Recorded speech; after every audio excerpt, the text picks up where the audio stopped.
Welcome to the Tech Sales Funnels podcast, where we dive deep and answer the ultimate question: how did you hack into tech sales? Each week, we bring you inspiring stories, proven strategies, and insider tips from top performers who've cracked the code to break into tech sales and thrive. Whether you're just starting out, making a career pivot, or ready to level up, this is your go-to space for actionable advice and real-world success stories. Let's crack the code together, because hacking into tech sales isn't just a dream, it's your next move. Now with your host, the founder of Tech Sales Funnels and the tech sales hacker himself, Dayvisson DaSilva. All right, everyone, welcome to the Tech Sales Funnels podcast. Today, I'm super excited. Here's Dayvisson DaSilva, the Tech Sales Funnels hacker. I help people hack into tech sales. That's my job. If you're in tech sales, my job is also to help you get to the next level. So now, listen, today we have a buddy of mine, a really good friend, Reginald. We worked together at Microsoft. He was the account executive. I was like one of his secret weapons. He's one of his solution specialists. Anyways, we got to work together. He has an amazing story. He's doing amazing tech sales. I really wanted to bring him in and interview him. So I'm super excited to have him on stage. I'm going to bring him right now, and we're going to get right into it. Hello. Dayvisson, what's going on? How are you, man? I'm great. Thanks for having me. I'm super excited. I see your background. I really love it. And are you in Dallas, Texas today, or? Yeah, I'm based in Dallas still. We're staying here for the long haul, and my background is an agency. So Okay. I like to have, an agency frame of mind, a creative agency to be exact. So yeah, I thought Awesome. it'd be pretty cool. And we can talk about that. I know you're big into marketing and digital marketing, and you have your own agency and different things. Anyways, let's get started. Reginald, everyone listening to this podcast, the reason why I created is I want to inspire people. I wanted to give people hope. I also teach tips and tricks and strategies, right? Be very practical. Mhm. But let's start high level here and tell us a little bit more about who you are. Who is Reginald? Let's take sales out of the way for just a second. And can you introduce yourself a little bit more? Yeah. Okay. Sure. So I am, if you haven't noticed, originally from Los Angeles, California. Of course, I'm a Dodgers fan. Of course, I'm a Lakers fan. Of course, I'm a Rams fan. All of those things. But I was born and raised in Los Angeles. I went to college there, and then I went to school at Cal State Northridge. Got a degree in public health. So my roots and everything is from Los Angeles, and then I was led to come to Dallas, Texas a couple years ago. We're nearing 7 years in next Wow. January. So time has definitely it's flown by, to say the least. And yeah, I've built a career for myself in the sales industry. I mean, in the sales role in the tech industry, to be exact. And I do have a passion for digital marketing. I'm into a lot of arts, and I'm a married man. I'm a man of faith. I am a loyal friend. I support my friends and so forth. So I'm very happy to be here. Thank you. Thank you. You are loyal. I love that. And for those who doesn't know, you're meeting Reginald for the first time here today.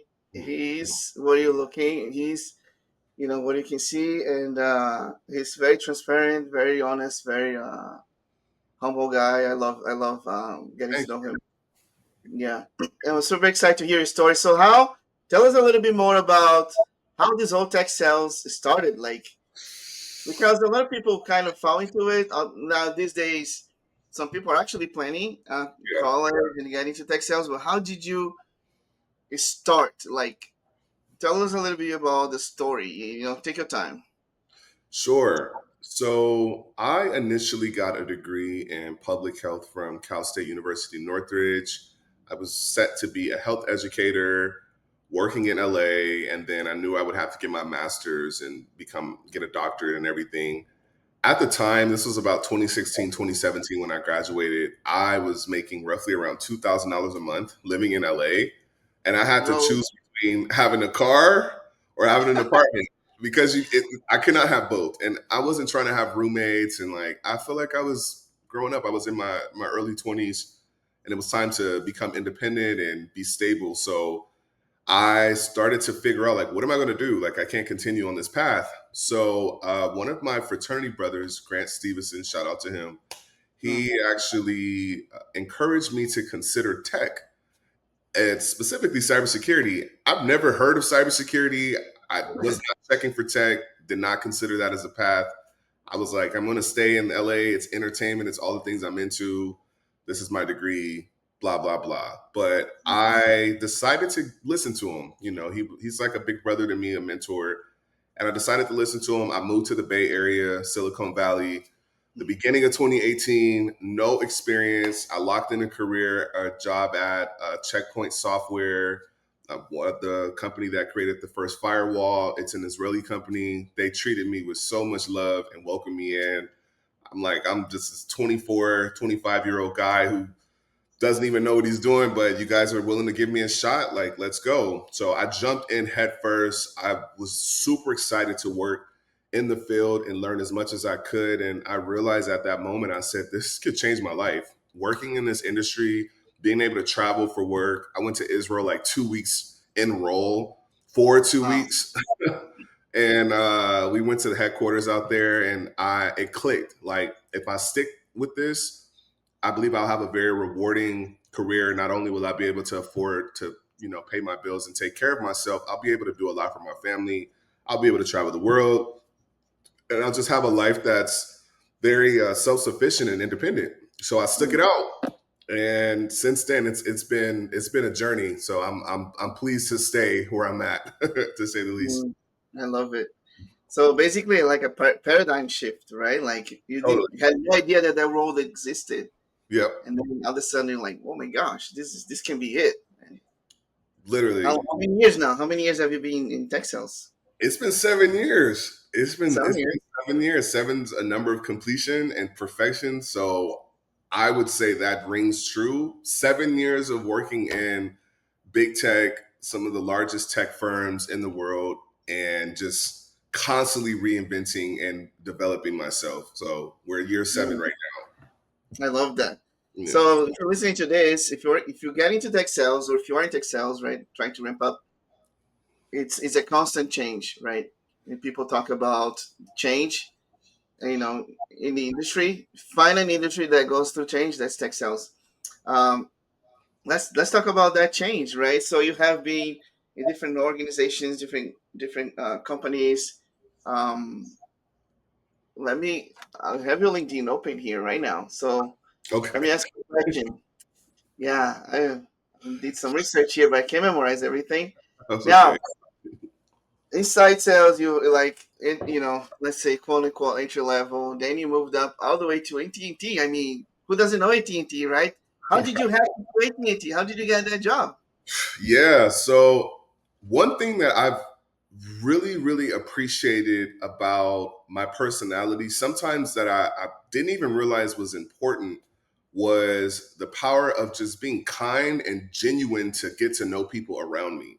When you have a Mm, genuine personality, you genuinely care about the people that are in your path, that are walking, not that you're looking to get something from them. I think a lot of times with networking, it's almost read as what can you do for me and what can I take from you, But yeah, when you genuinely have an interest about others and you see people that are interesting or you see people that have this aura about them that you're intrigued by, say something.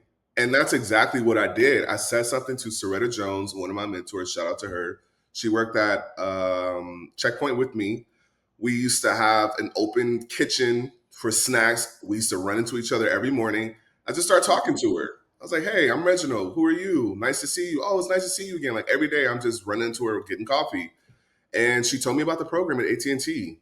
And wow, she worked there for quite some time. She told me about it. She said, I think you'd be great. Like you should consider. You would have to move to either Atlanta or Texas. It ended up being Dallas. And I was like, sure, I'll apply. She told me everything I needed to do. She really helped me with everything I needed to do, the application process, what to say, how to present myself, even nice. how to like move everything. Cause I was moving from one state to another.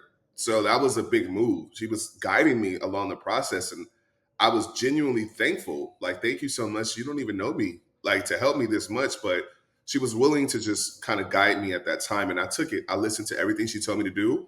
I did it and it worked. So the power of genuinely connecting with others, a simple hey can go a long way. I say that all the time. A simple what? A simple hey can go a long way. Simple hey can go a long way. Did you just come up with that? A little bar? I think I so, love yeah. it. Oh, you must be marketing, man. Come on. Yeah. I love it. So a mentor, someone that he doesn't even knew, was going to be a mentor, became pivotal, right, for your next move. Now, I was going to ask you even more questions, but you broke down already all the things that she did to help you. So basically, she basically told you about the program, told you how to apply, helped you to get to the interview process and all that. That's amazing. Wow. Yeah, really. That's we need more people like that, right? In Yeah, the world, people exactly. that We got to pay it forward. You have to pay it forward. That's the other part of it too. So I've done it myself in my career. I love it. Thank you so much for sharing that. Now we're talking about AT&T. You're laughing, right? How did you hack into Microsoft, man? Like Oh man. Microsoft is not to have like millions of applications all worldwide every day. Tech sales is almost like finding a needle, right, in a haystack. How did you hack into Microsoft? Tell us a little bit more about that. Yeah. So while I spent time at AT&T, I soaked up everything I possibly could. And I want to remind those who are interested in jumping into a different industry, specifically tech too, or an industry that is has a sales role in it or something that's getting them out of their comfort zone. You're not just taking on a role at a job and it's like, this is just my job at this particular company for now. It is very critical that you soak up everything that you possibly can, and not just how to grow your funnel or manage your pipeline or gain Mm-hmm. a bunch of leads and close sales. Like, of course, that's your position. You're going to do those things, but it's more about the career development, the personal development, and the lessons that you learn that you can take with you everywhere you go. It doesn't matter if it's a number attached to it. And I did that at AT&T. I built a brand for myself while I was there, which gave me the confidence to then Mm-hmm. say, okay, this is also during COVID, so it was a lot of changes in the way that we work and being in the office. And I was used to being around a bunch of people every single day, going to the office every day in downtown Dallas, to being at home all the time. And then I got married, I had a family. And once that shifted, I said, I think it's time for me to look into something different. I'm ready for a new challenge. And I looked into Microsoft. I've always been attracted to names that I know hold weight, not just because it looks good on my LinkedIn or my resume, but simply because I know that it's going to offer me a challenge that I'm going to have to grow. And Microsoft did just that. So started looking at positions. I realized they had an office in Las Colinas, which is exactly where I lived. I saw that they had a bunch of openings for digital account executive and specifically in tech for social impact. So I did my homework. My track record and my performance at AT&T and T and Checkpoint qualified me for the position. I built the personal brand for myself while I was there, and of course, a lot of people contributed to that and helping me get to that stage. So I was able to sell myself, and I Mm-hmm. walked in there into those interviews. It was a series of them. It took like 4 months. Yeah, for me, yeah. In that time, it took some time, right? I'm sure you know it took some time to get in. But during that time, I was very particular about how I was architecting my personal brand. And that's when I learned how crucial it is to have one and to Mm-hmm. let your work and experiences be able to be showcased when you're being interviewed. So I positioned myself to be able to look good on paper, but then when I actually started meeting with the interviewers and some of the directors and stuff at the company, I was like, I can be here. Like this, I can do this. So I was able to get hired in September of 2021, and my start date was October 4th, 2021. And yeah, the rest was history from there. Memorable, memorable date. Wow. That's amazing, Reginald. So you talked about personal branding, you talk about Hmm. um, being confident, right? To say, hey, I belong here, right? This is a place for me. So a lot of the job search, I think about mindset. It's a lot of to do with that. So you sound like you're very confident at that Hmm. time, and you're able to do it. Good job. That's awesome. Um, Thank you. yeah, it's. I mean, getting to Microsoft is the top 1% of right of Yep. looking at Microsoft. I mean, you Mhm. can literally tell yourself that you can get anywhere, right? That you want. That's basically what it is. That's true. And it sounds like you did, great job there. And you moved on. Like, can you summarize a little bit more about, what happened after Microsoft and what are you doing now? Like, you're still in tech sales, Yeah. so it's a wild career, right? Yeah, it is a wild career. It's constant twists and turns. And coming into Microsoft, the name alone, the company, the prestige, the excellence, the pay, everything you could imagine it was. Like it was the highest amount I've ever been paid. I would say the salary was negotiated, some of the numbers coming into it. I even learned how to negotiate for my salary at this time. I've never done it before, but this Right. is the first time that I practiced negotiating for my salary. I negotiated for my bonus. I Nice. negotiated for my stock. So they gave me an increase on all three of those. And I was reasonable too, because I did have to understand at that time I've only been in tech sales for 3 years, which is, still a decent amount of time. That's still like between entry level and mid Mhm. level. So I Mhm. couldn't ask for everything just yet, but I also realized the potential of what will come. And I also had the best territory in America at the time. That's what they told me. I was Yes. coming in and I was inheriting a territory that was the best out of all six of them in the United States. And, it was a lot of expectation to keep that momentum, which I did. So it was tough. And that's the thing. Like a lot of times we do have the desire to get a higher pay. We want to work for a big tech company that has a name. But a lot of times it may not just be a good fit either. So during the Mhm. time while you're there, things are good. You're presenting yourself well and you're selling and you're closing deals. And we did that. Like there was not a quarter that went by that I did not hit quota. I hit quota the first quarter I came in. And then I believe I almost doubled it like 2 quarters in. So it perpetually just kept growing and growing. And we made a ton of money in Americas too, the territory I had. But I started to realize the culture fit and the way that the company operates, it actually didn't align with who I am as an individual.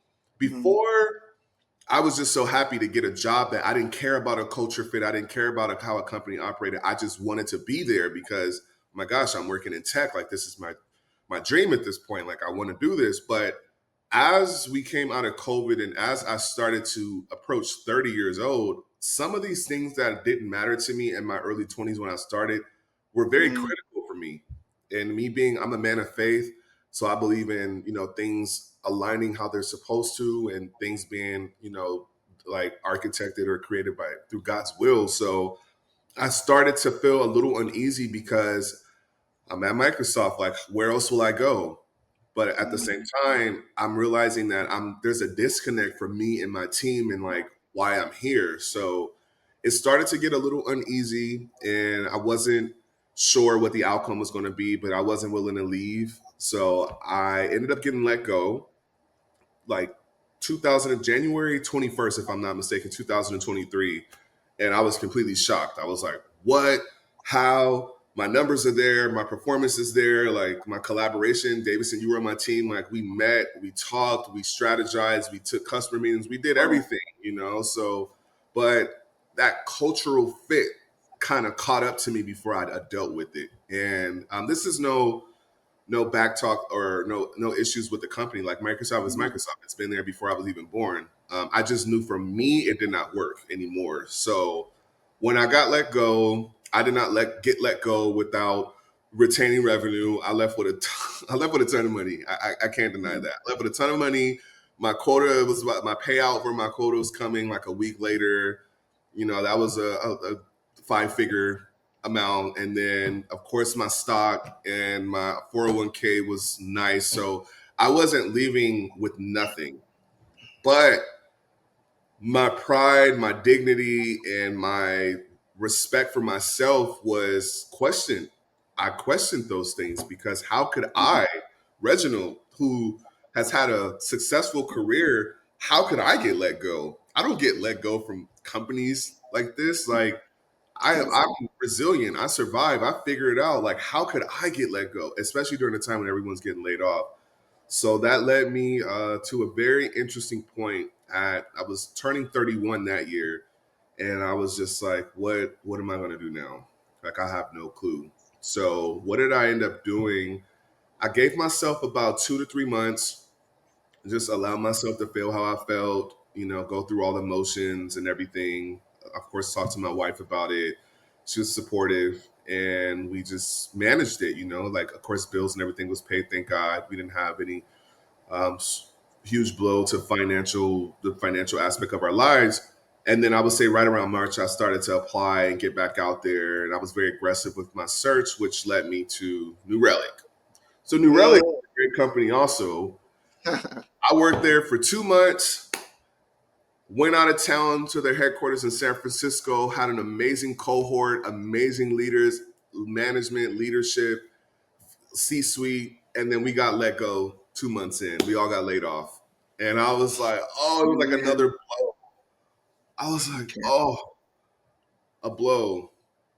So then after that, and while I was starting a New Relic, I went ahead and launched my own business, which is Rich and Friendly Inc. It is a digital marketing agency, which is currently going through a rebrand, but we are 100% on the marketing side. I've decided to bet on myself and not rely on the company and the changes that's happening. And I wanted to just believe that I can do something myself. I don't have to rely just on a position or a role because these position and roles are not forever. Even though I still desire to have a position like I have now, I can't solely I can't depend on these roles that they'll always be there or I will always have a place there. So I took a bet on myself. I started my own agency, hit the ground running and been building that since. We just hit a 2-year birthday. And then I had to go back to the drawing board in terms of my career. So I ended up a year later, I ended up at Spectrum, did that for 9 months. I knew I was going to leave there. That was just a transitional period. And then I landed at Film Forward. Wow. So I know that was long-winded, but yeah, it's been a journey. Wow. Nate, talk about a roller coaster. Yeah, right, exactly. That's a real life right here. My friends listening to this podcast right now, that's the life of a tech seller. Hey, Mhm. which by the way, that's why we're in sales, right? We can bounce back. We're resilient. We can go through the refining fires, and we can come out stronger, and with more clarity and knowing exactly what we want. It sounds like you are in a good place right now. Feel forward. Oh What my do you God. do? What do you do in your role? Senior manager in sales. What do you do? Yeah, so senior manager in sales. And if you don't know what that means, I have the role and responsibilities of an account executive or an AE for short, but I definitely have more decision-making power. So that's where the manager aspect comes in because I am managing like a sales team, which is myself Okay. at this point.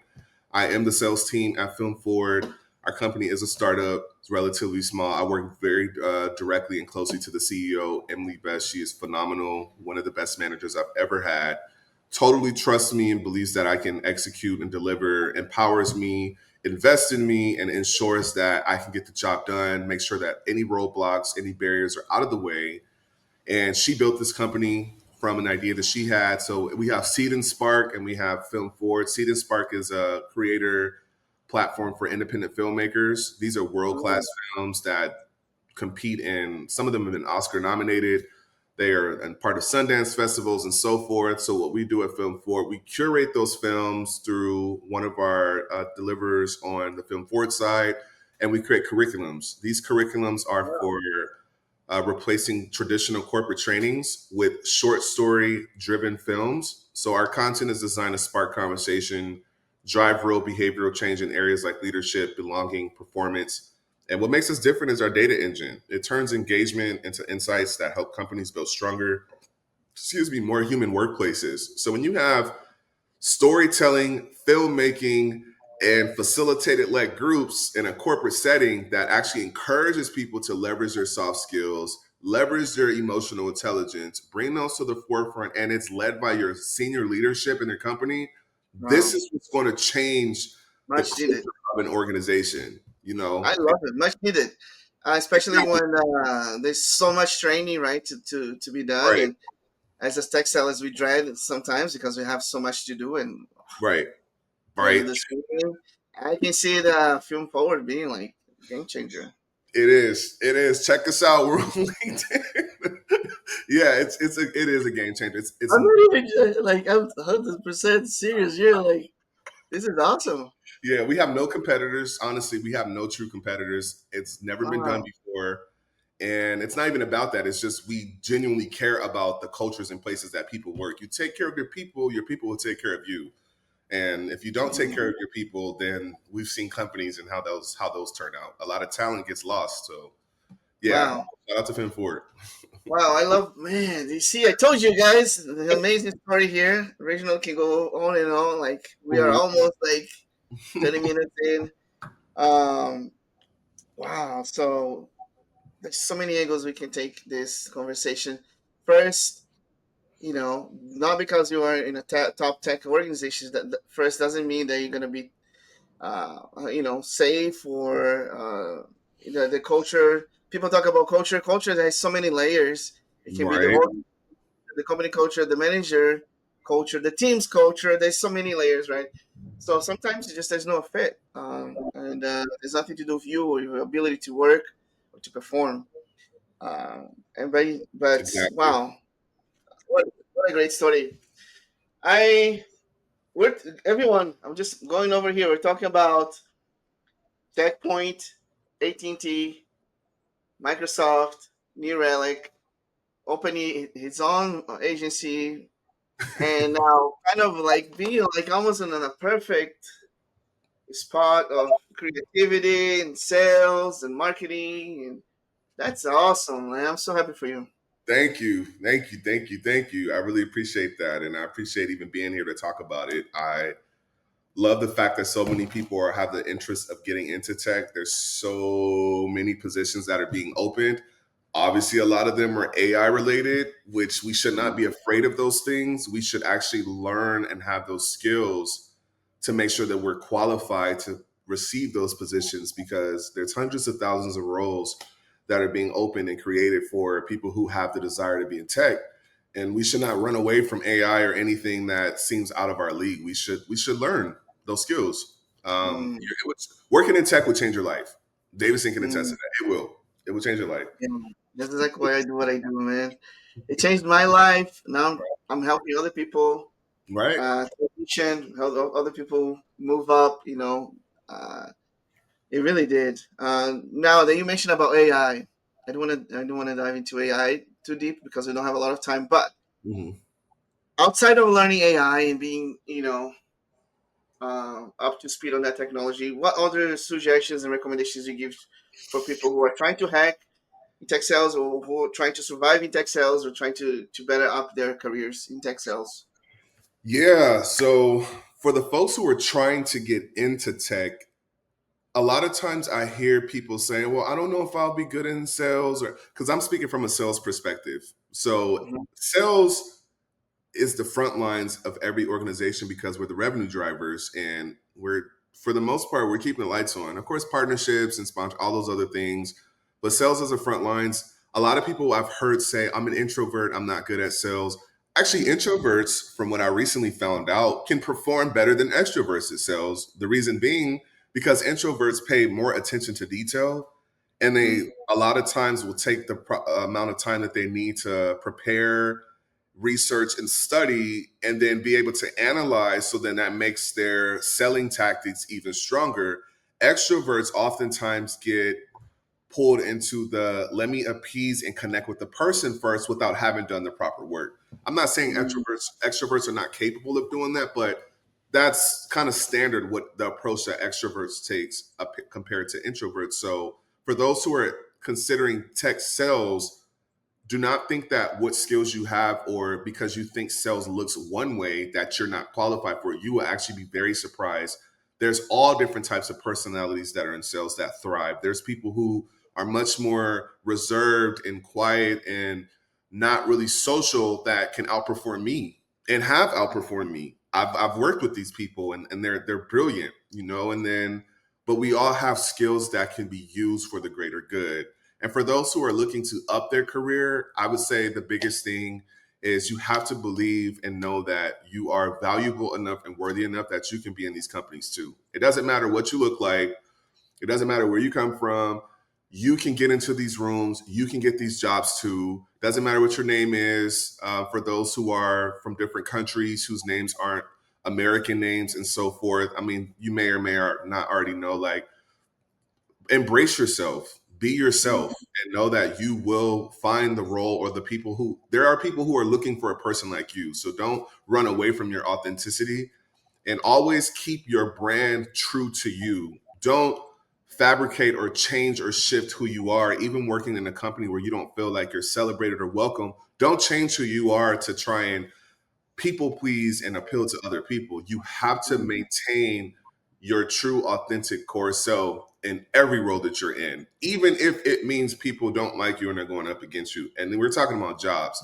Yes, be likable. Yes, be personable, but don't change who you are in essence because you're getting paid a lot of money. Don't ever do that. And that's probably why I didn't stay at Microsoft as long, because I wasn't willing to do that. I wanted to remain true to myself and my God. And that's what I did. So with that being said, don't run away from the things that seem uncomfortable and that are going to challenge you. Don't think that your skills are not valuable enough to land you a solid role.